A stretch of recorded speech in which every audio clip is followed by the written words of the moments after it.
As mulheres têm tendência a ter mais gordura localizada. É por isso que a lipoaspiração é uma das cirurgias plásticas queridinhas delas. Bora entender mais sobre esse assunto agora com o Dr. Carlos Kuivin.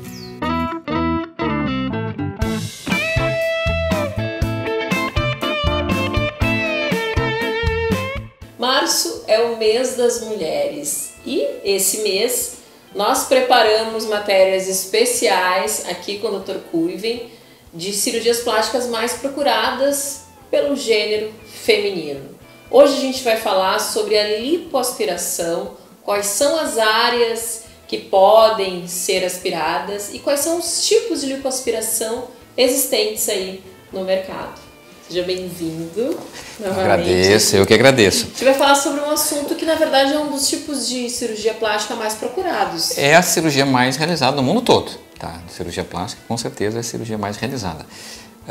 Principalmente porque muitas pacientes acabam realizando, por exemplo, uma cirurgia abdominal, uma cirurgia na mama, uma rinoplastia. E normalmente elas pedem, doutor, olha, eu queria operar o nariz, a orelha, a mama, o abdômen, mas eu também queria lipar um pouquinho. É raro a pessoa que vai lá e quer fazer só uma coisa e não tem nenhuma coisinha para aspirar. A lipoaspiração tem esse caráter um pouco mágico, assim, porque através de um pequeno furinho na pele, a gente consegue trabalhar naquela zona onde há a gordura localizada. Então, é difícil que a mulher não tenha uma gordurinha que queira tirar. Então, assim, por isso que a lipoaspiração é um procedimento muito realizado. Às vezes em caráter único, só a lipoaspiração, às vezes associado com outros. Então, é um procedimento, assim, que passa, né, na cabeça de muitas mulheres fazer. Algumas têm umas dúvidas, outras têm medo, mas não existe, eu acho que nenhuma mulher que não tenha no mínimo uma curiosidade para saber como ficaria, que áreas que ela pode mexer, que áreas que não deve mexer. Então, assim, é o sonho de muita gente.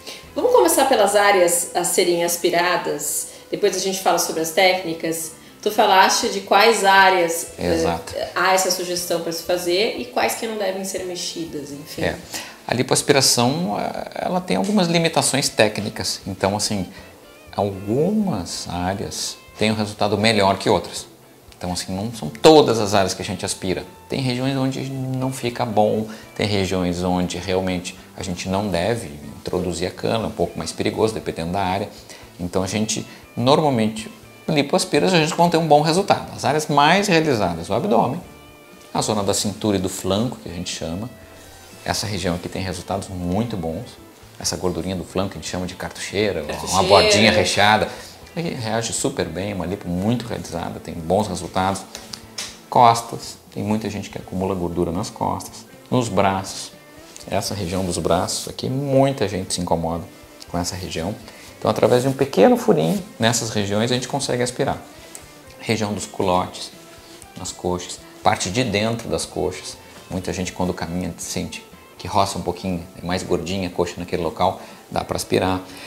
Dá para aspirar zonas assim embaixo dos glúteos. O próprio glúteo não é uma zona que a gente evita, mas em alguns detalhamentos a gente pode fazer. A lipoaspiração da papada, que se realiza bastante também. Algumas mulheres acumulam gordurinha entre o ombro e a mama. Fica um gordinho ali saltando para fora de uma regata, por exemplo. São as zonas mais... E dá para fazer todas essas numa mesma cirurgia? Dá para fazer tudo junto. A gente tenta... A lipoaspiração é um termo que serve para cirurgias pequenas e cirurgias grandes, por exemplo. Tem aquela pessoa que vai lá aspirar só a papada. A lipoaspiração de papada. É uma cirurgia feita. Dá para fazer com anestesia local, a pessoa acordada, 10 minutos resolve. Tá? E tem lipos onde vai rápido, sair... Sim. A de papada é uma área pequenininha. Porque a lipoaspiração, se a área é pequena, é um procedimento bem rápido.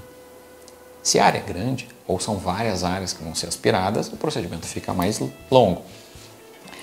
A gente tenta fazer com que a lipo tenha um limite de tamanho.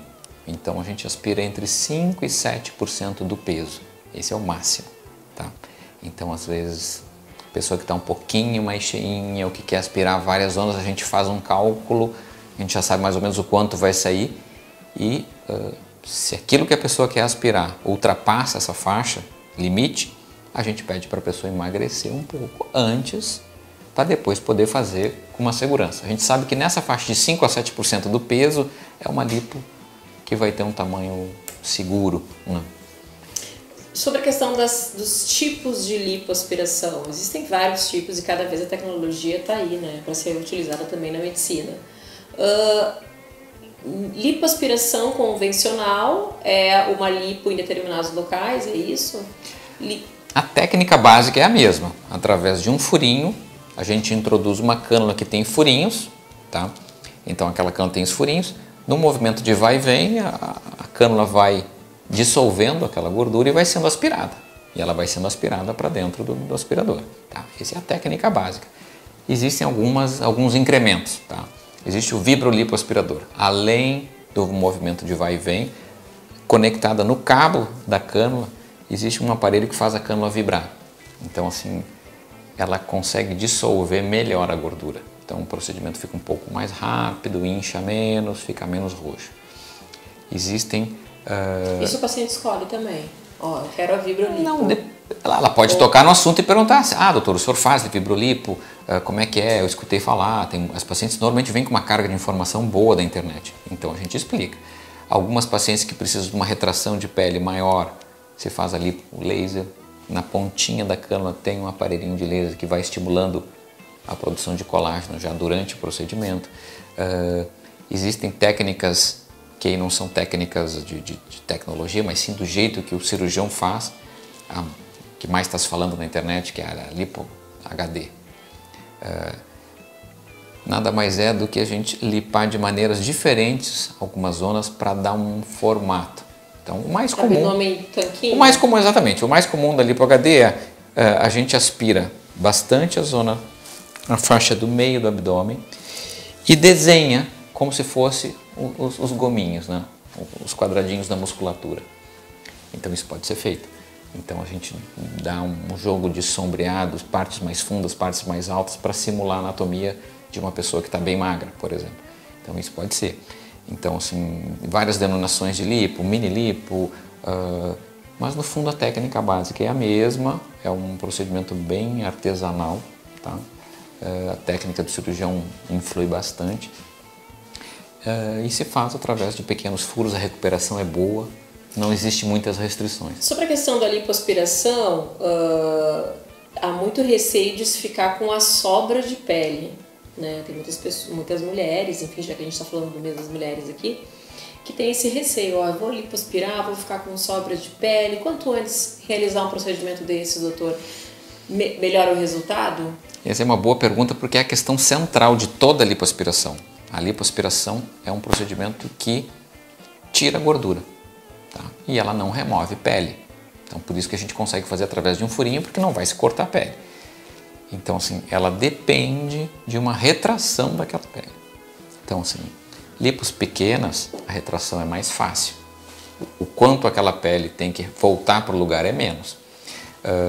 Lipos maiores, ou uma região pequena, mas que tem uma quantidade de gordura muito grande, aquela pele vai ter que voltar mais, ela vai ter que se retrair mais.